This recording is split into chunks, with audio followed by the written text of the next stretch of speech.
ओम शांति। 9 सितंबर 2025 की साकार मुरली से होमवर्क। आज की मुरली से फ्लो चार्ट को सामने देखते हुए किसी भी एक पॉइंट का चिंतन कर उसे आज धारणा में लाने का लक्ष्य रखेंगे। जैसे कि आज की मुरली से हम लक्ष्य लेते हैं, विश्व का मालिक बनने के लिए संपूर्ण निर्विकारी बनने का पुरुषार्थ करना है। आज हम स्वमान लेते हैं, मैं सच्चा सेवाधारी हूँ।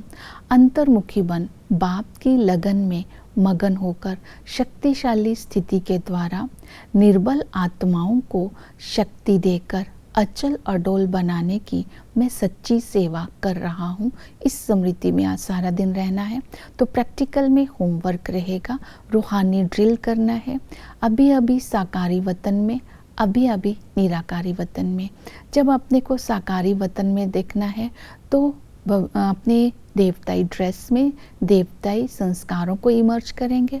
निराकारी वतन में जाएंगे तो निर्वाण और निजी गुणों का चिंतन करेंगे, उसके स्वरूप में स्थित हो जाएंगे। और इस तरह आज हम प्रैक्टिकल होमवर्क दूसरा लेते हैं, सूर्यवंशी बनने का। सूर्यवंशी बनने से मुझे क्या फ़ायदा होगा? सूर्यवंशी स्थिति तो इसी संगम पर ही बनानी है, और जब हम इसी स्थिति का अभी अनुभव करेंगे तभी तो भविष्य में सूर्यवंशी राजा बनेंगे। तो सूर्यवंशी की विशेषताएं हैं कि वो निर्वाण स्थिति में स्थित रह सकती है। उसकी स्थिति सदा ही एक रस रहती है, वो युद्ध वाली स्थिति में नहीं होती है। सूर्यवंशी स्थिति वाली आत्मा सदा ही विजयी होती है और वो खजानों से सदा ही संपन्न होती है, निश्चय बुद्धि होती है और महात्यागी होती है, स्मृति स्वरूप बन करके रहती है। ये है सूर्यवंशी आत्मा की संगम युग पर विशेषताएं। अगर ये विशेषताएं मैं धारण कर लेती हूँ तो मुझे क्या फ़ायदा अभी होगा और भविष्य में होगा, ये चिंतन करके लिखेंगे। आज हम पुरुषार्थ करते हैं कि मुझे संपूर्ण निर्विकारी बनना है। तो उसका पहला पॉइंट है वैराग्य। तो इस दुनिया का बाबा ने कहा विनाश होना है, क्योंकि मैं तुम्हारे लिए राजाई की स्थापना कर रहा हूँ। इम्तिहान नज़दीक है, मृत्यु लोक से अमर लोक में ट्रांसफ़र होना है। तो बाप हमको राज तिलक का हकदार बनाते हैं। तो इस पुरानी दुनिया से वैराग्य होना सहज हो जाता है। बाबा कहते जब तुम्हें राज तिलक का पद मिल जाता है तो पुरानी दुनिया का विनाश हो जाता है। इसलिए तुम्हें अभी धीरज रखना है। तो बाबा हमें नई दुनिया की स्मृति दिला रहे हैं और हमें भविष्य पद का हकदार बना रहे हैं। तो पुरानी से वैराग्य करना तो बहुत सहज है। दूसरी विधि है संपूर्ण निर्विकारी बनना है, तो पवित्रता की धारणा करनी है। इसके लिए बाबा ने स्मृति दिलाई, तुम्हारा 84 का चक्र अब पूरा हुआ, तुम्हें भविष्य में देवता बनना है।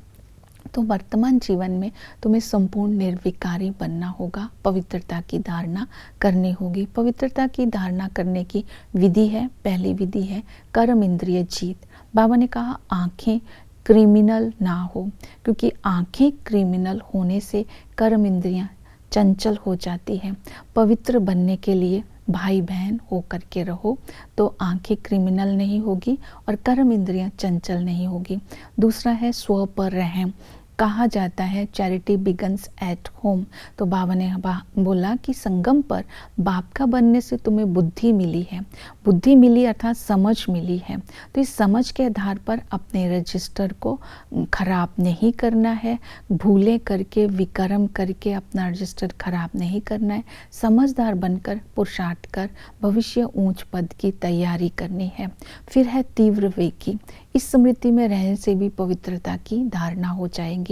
बाबा ने कहा हर हालत में तीव्र वेगी बनकर पुरुषार्थ कर ऊंच पद पाना है।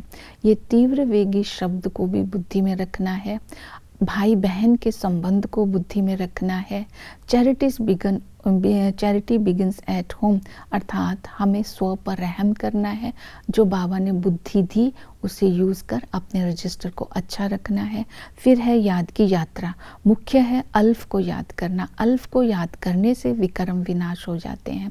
इसके लिए चाहिए देही अभिमानी स्थिति।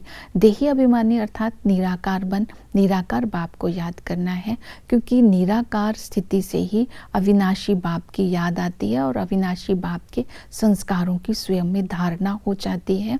तब हमें बाबा से वर्षा मिलता है। आत्मा के संबंध ही बाबा के साथ है। पिता के संबंध से सूर्यवंशी डायनेस्टी का हमें वर्षा मिलता है। टीचर आकर के हमें राजयोग सिखाकर राज्य पद दिलाते हैं। इस राजयोग की पढ़ाई को पढ़ना भी है और दूसरों को पढ़ाना भी है। इसी को कहते हैं अपने आप पर कृपा करना। टीचर कोई आशीर्वाद नहीं करता है। इस पढ़ाई में एम ऑब्जेक्ट को सदा सामने रखना है। हम भविष्य में ये बन रहे हैं। ये अविनाशी पढ़ाई है। ये पढ़ाई साथ जाती है। दूसरी पढ़ाई तो शरीर छोड़ने से खत्म हो जाती हैं। तो इस कमाई में लग जाना है। हम विश्व के मालिक बनते हैं। ये सच्ची कमाई है। तो बुद्धि में रहे कि शिव बाबा हमें पढ़ाते हैं, वो हमें त्रिकालदर्शी त्रिनेत्री बनाते हैं, क्योंकि इस पढ़ाई से तीसरा नेत्र मिल जाता है। तो सतगुरु आकर के हमें दुखों से छुड़ाते हैं, हमें पति से पावन बनाते हैं और हमें सुखधाम में ले जाते हैं। जब हम आत्माएं सुखधाम में होती हैं तो बाकी सब आत्माएं शांति धाम में होती हैं। इस संगम पर हमें मुसाफिर मिला है। वो हसीन और ब्यूटीफुल मुसाफिर है। हम आत्माओं जब हम आत्माएं उस मुसाफिर से मिलती है तो सारी दुनिया की आत्माओं को वो हसीन व ब्यूटीफुल बना देता है। तो इस समय हमें ब्राइड ग्रूम मिला है, तो उस हम सब आत्माएं ब्राइड्स हैं, उस ब्राइड ग्रूम की याद से पावन बनती जाती हैं। तो इस तरह पवित्र बनने के लिए भिन्न भिन्न संबंधों से बाबा की याद में रहना है, सेवा में बिजी रहना है। बताना है कि ब्रह्मा भी सांवरा है। तो ब्रह्मा की पूजा इसलिए नहीं होती है क्योंकि वो पुरुषार्थी है। तो ब्रह्मा पिता इस संगम पर रहता है। सतयुग, द्वापर या त्रेता में हम ब्रह्मा को पिता नहीं बोलते हैं, संगम पर प्रजापिता बोलते हैं, क्योंकि प्रजा की यहाँ रचना होती है। शास्त्रों की पढ़ाई साथ नहीं जाती है, ये पढ़ाई हमारे साथ जाती है। तो इस समय बाबा हमें 84 के चक्र का ज्ञान देते हैं और संपूर्ण निर्विकारी बनाते हैं। अविनाशी ड्रामा का ज्ञान देते हैं। ये ड्रामा कब शुरू होता है, कब बंद होगा। तो इस तरह ज्ञान का मनन चिंतन कर दूसरों को ये ज्ञान देना है और धारणा करनी है। तब हम भविष्य उच्च पद के अधिकारी बनते हैं। ओम शांति।